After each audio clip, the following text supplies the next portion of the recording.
What's going on? So in one of my previous videos, like how to deal with jealousy, I gave an example or a quick little story of how my teacher in high school gave us an assignment to read like an article or something in a given tone that he gave us, right? And ever since I uploaded that, I've been thinking about that, and I realized that that's something I've been doing in my own life. Guess we go this way. So one of my problems, and I've talked about it many times, and I'll keep talking about it many times, is I used to suffer from loneliness, isolation, right?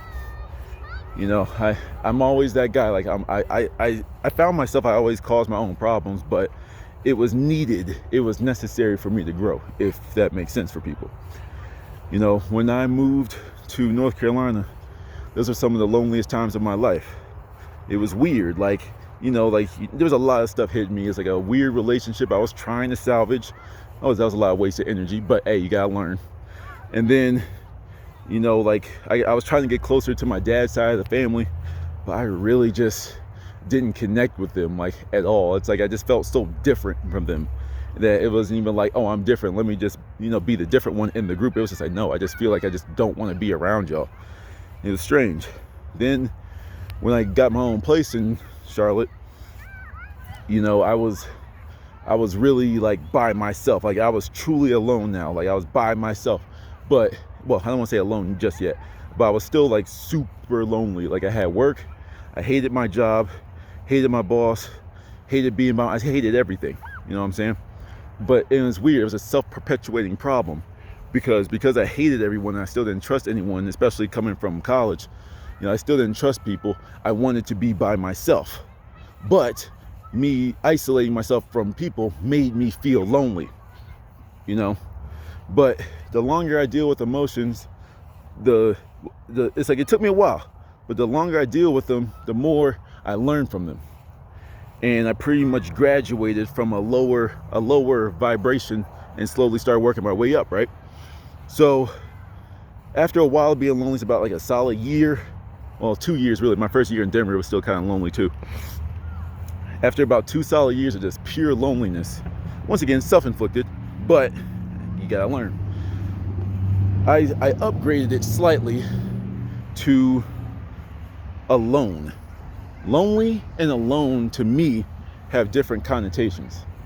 Lonely is like that kind of woe is me, I'm so lonely, there's nobody. Some shit like that. That's lonely. But alone was kind of like a step up, slight step up, but a half step up. And alone to me is kind of like recognizing your position, if that makes sense. It's like lonely is like a condition, alone is a position. Does that make sense? And being alone was what got me started to be to start that self-acceptance. But for a while, I still applied the same energy from the lonely term to alone. But over time, this is when the tone message comes in. I used to be like, man, I'm alone, man. I'm tired of being alone. To, I'm alone. You see what I'm saying? The same exact word has a completely different meaning based on the tone of how you say it and what emotion and what feeling you give to it, right? So when I go to I'm alone, that turned into the realization to I'm alone. And that level of acceptance, all in that tone. You see what I'm saying? And you could do that with anything in life. The same words. But now it's alone has graduated to solitude, to solitary. You know what I mean? I like being by myself now. I can do what I gotta do on my own time and my own schedule. It feels good. And I turned something that some people can call a terrible thing into one of my greatest strengths. And I love that. I love being able to do my own thing because what I realized is I'm not supposed to follow. I am a born leader. And it's I don't care if my following, if you will, is huge. I don't care if it's small. I don't care if I'm only leading myself. I lead myself until others follow by my lead. And that's just how I operate now. But once again, it's all about that tone. A lot of people, like, let's just use another one, a quick example for this vid. Like, let's just use the term anger, right? It's like you could be angry, blind rage, and all you're doing is hurting everyone around you because you're angry. You're mad at everything. And that anger that you're feeling inside is being shot out to everyone around you.